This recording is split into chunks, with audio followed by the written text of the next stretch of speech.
जिस प्रकार सुगंधित सुमनों से आच्छादित वसंत ऋतु चैत्र और वैशाख के महीनों से सुशोभित होती है, ठीक उसी प्रकार अत्यधिक प्रसन्न होकर सिद्ध विद्याधर गंधर्व और किम पुरुषों ने गिरधारी श्री कृष्ण की महिमा गाते हुए स्वर्गीय पुष्पों की वर्षा करके उनको सुशोभित किया। हे नंदनंदन, आपकी जय हो।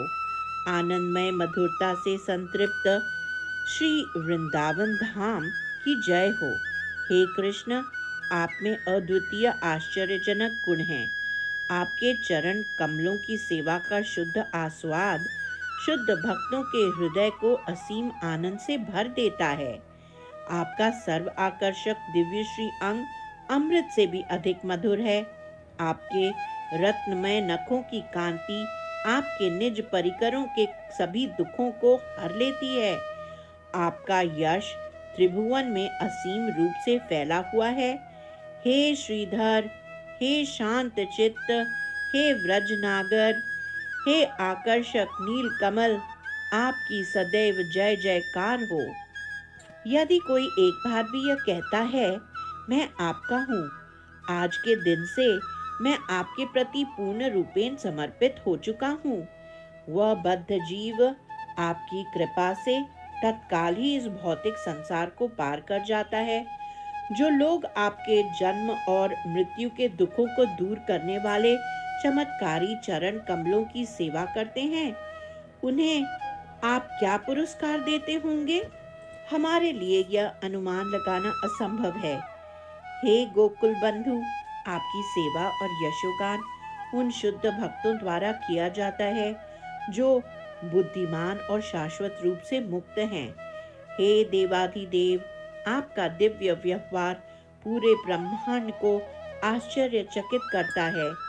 हम बारंबार आपको नमस्कार करते हैं। हे कृष्ण, आपकी जय हो। अत्यंत कुटिल, क्रोधी, उद्दंड और अभिमानी इंद्र ने अपने संवर्तक मेघों से वृंदावन पर क्रूरतापूर्वक आक्रमण कर दिया था।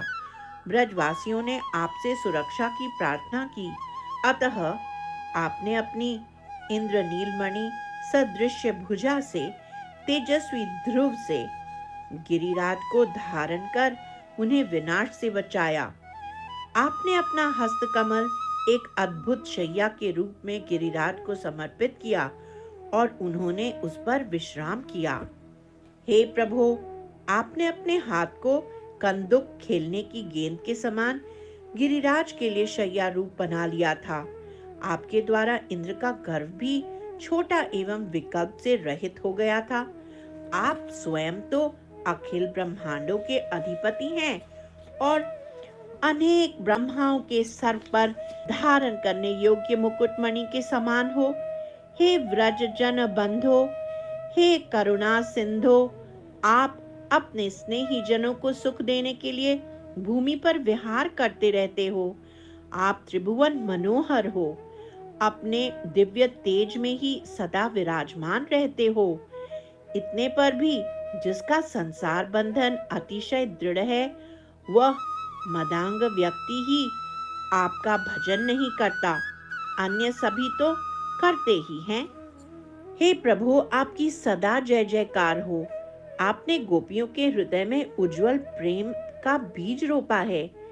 हे सांद्रानंद परिपूर्ण, आपका सुंदर मुकुट मोर पंख से सुशोभित है, जो एक सुंदर इंद्रधनुष की तरह आकर्षक रूप से दीप्तमान है।